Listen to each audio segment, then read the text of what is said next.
Magandang araw mga kaibigan. Bigyan natin ng reaction opinion itong post ni Senator Amy Marcos. Sabi lang niya, si VP Inday Sara Duterte ang may solusyon. Senator Amy R. Marcos, opisyal na pahayag.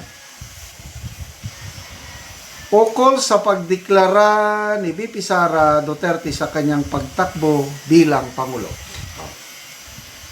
Itinaga lamang niya sa bato ang hiling at panawagan ng kanyang mga taga-suporta.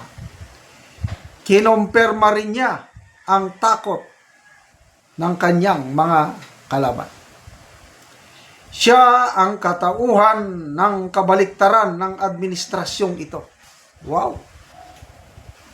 Siya ang magbibigay ng direksyon sa kawalang patutunguhan ng bansa.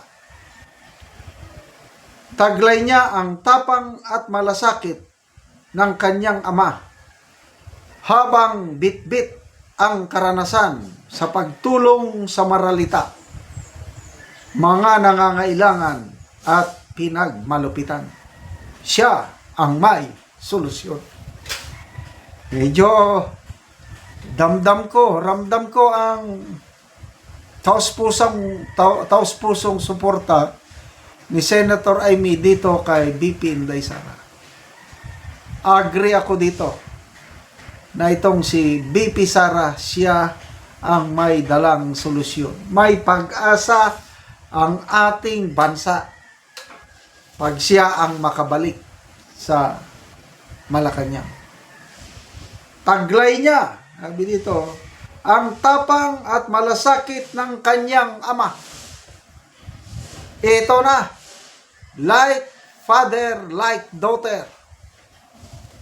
Hindi katulad tayo noon, ako, noong 2022, akala ko like father, like son.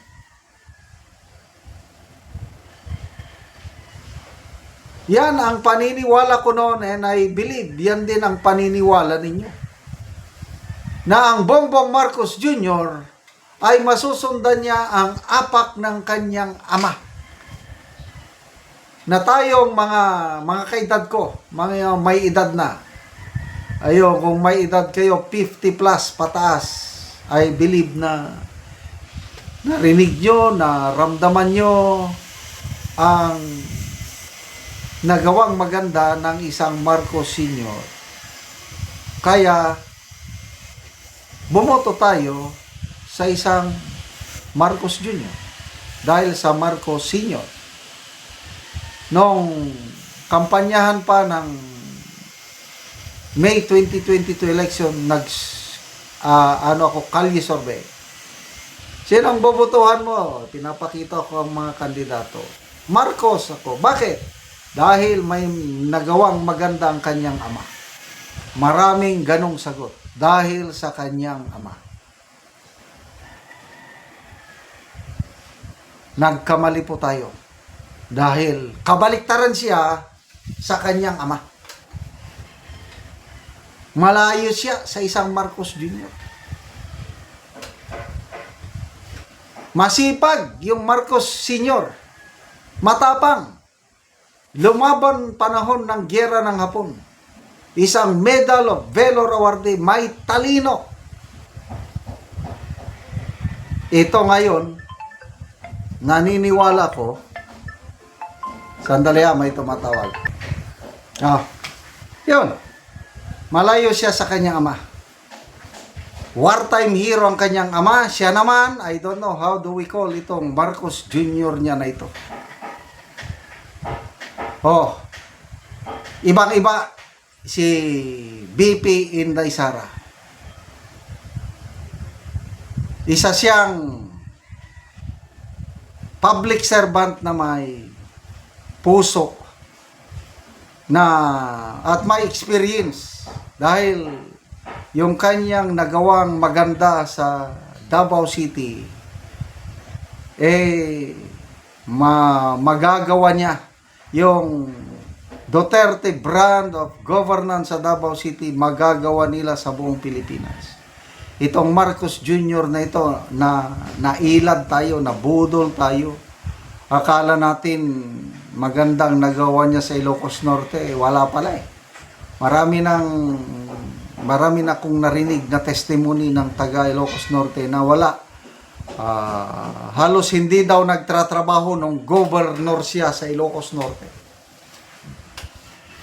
Si Manang Amy mismo at mga ibang leaders na no. Kaya kahit ngayong presidente na siya, wala rin. So, salamat po, Senator Amy, sa suporta mo sa ating BP Inday Sara. Ito na, magtulungan na po tayo. O, tingnan natin, comments. People who reacted, 59,000. Nag-react, 34,000 ang love, 22,000 ang nag-like, 1,800 lang ang tumatawa. And then, comments. Anong mga comments nila? Joanna Balmores, Lord, please, Sara for President. Aina Taguna, the eagle will peck the eyes of the crooks. Materi Himadi, salamat Manang Amy, the best ka talaga.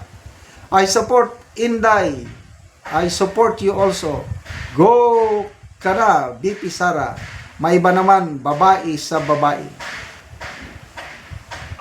J. Villacruz. Yes, correct, Senator Amy. Alan Kanoy, may paninindigan ka talaga, Manang Senator. Ken Galis, Ate Inday Sara Duterte is part of the solution. AJ GM, tapang at malasakit ang pagbabalik. Laura Styrel, it will be a new Independence Day.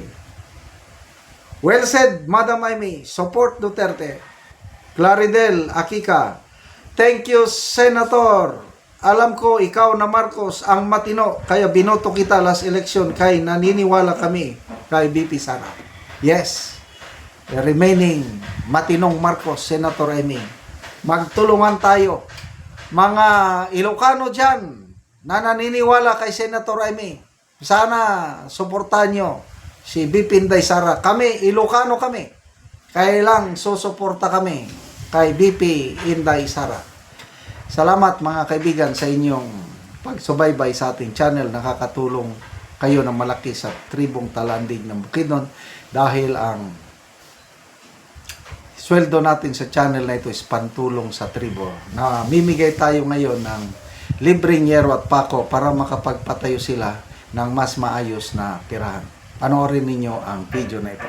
Una si Uncle ang natagaan og yero. Oh, salamat daw nga tabangan siya og sin. Sandig. So bisandig lang ni Uncle ang yero. So muna ni ang itsura sa iyang balay. O karon mo na ni ang itsura sa balay ni Angkol sa tagaan ng Bugero. So mga buslot-buslot na gyud gipang tapakan lang gani ang uban. Tapak-tapakan ko rin. Makita gid nato nga kuan gid kaayo ang iyang hero.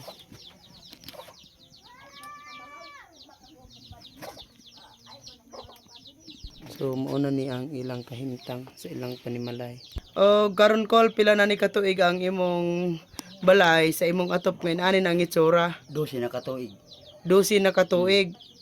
Kay kuan natay mga kortahan igo naman sa pagkaon. Basta nga daot na ng mga sin. Oo, so lagid ka nakaatop. Wa ko makaatop. So unsa ra day imong trabaho Kol? Mais, Mais lang. So gabasok lang gyapon. gabasok. So naa kay estudyante Kol wala? Na Pila ka buok imong estudyante? duha. Duha. So unsa na yung mga grade? Grade 5 o grade 6. Grade 6 o grade 5. So kuan gid Kol ba? Tama lang gyud sa estudyante ang imong kwarta. Taris mga pagkaon. Galisod gani mo sa inyong pagkaon Kol. Salamat Ginoo nga sa pagtabang sa sin. Oo nga kuan. So naa pa kay asawa karon Kol? Nagluto man siya nagpro na pas hindi na to siya mag. Oo, so nakalakaw siya. So ikaw lang karon ang nabilin sa balay. Oh, Oo. siguro. So nagpasalamat si Angkol sa Ginoo ug sa nagtabang sa sin nga makaatop na gid siya. Salamat kay Kol. Salamat.